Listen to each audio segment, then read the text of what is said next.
তীব্র তাপপ্রবাহ থেকে পরিত্রাণ পেতে বৃষ্টি এবং স্বস্তিদায়ক কোমল আবহাওয়ার জন্য রাজধানীর বিভিন্ন জায়গায় ইস্তিসকার নামাজ আদায় করা হয়েছে। আর এ সময় মহান আল্লাহ তাআলার সন্তুষ্টি কামনা করে 2 রাকাত নামাজ আদায় করা হয়। নামাজ শেষে খুতবা পাঠ করা হয়। পরে প্রখর রোদের মধ্যে মোনাজাতে কান্নাজড়িত কণ্ঠে মুসল্লিরা ক্ষমা প্রার্থনা করে এই অসহনীয় পরিস্থিতি থেকে পরিত্রাণের জন্য আল্লাহর দরবারে ফরিয়াদ কামনা করেন। তারা বলেন, সারা দেশে তীব্র তাপদাহ অনাবৃষ্টির কারণে জনজীবন অতিষ্ঠ হয়ে পড়েছে। আর এই অসহনীয় গরমে ছোট বাচ্চা, বৃদ্ধরা কষ্ট পাচ্ছে, হাসপাতালে ভর্তি হচ্ছে অনেকেই।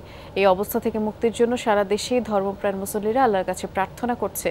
আর সেই সাথে কৃতকর্মের জন্য ক্ষমা চেয়ে পরিশুদ্ধির সময় এটি, তাও জানিয়েছেন তারা। আমাদের এই মুশকিল আসান দূর করা একমাত্র আল্লাহই একমাত্র আমাদের ভরসা। আমরা সবাই ক্ষমা চাই আল্লাহর কাছে, 5 ওয়াক্ত নামাজ পড়ি এবং এই নামাজের মধ্যে যাতে আল্লাহ পাক আমাদের রহমত বর্ষণ করে। আল্লাহ আমাদের উপরে অসন্তুষ্ট, আল্লাহ যাহাতে আমাদের উপরে সন্তুষ্ট হয় সেই জন্য আমাদের ইস্তেগফার করতে হবে, বেশি বেশি আল্লাহর কাছে কান্নাকাটি করতে হবে।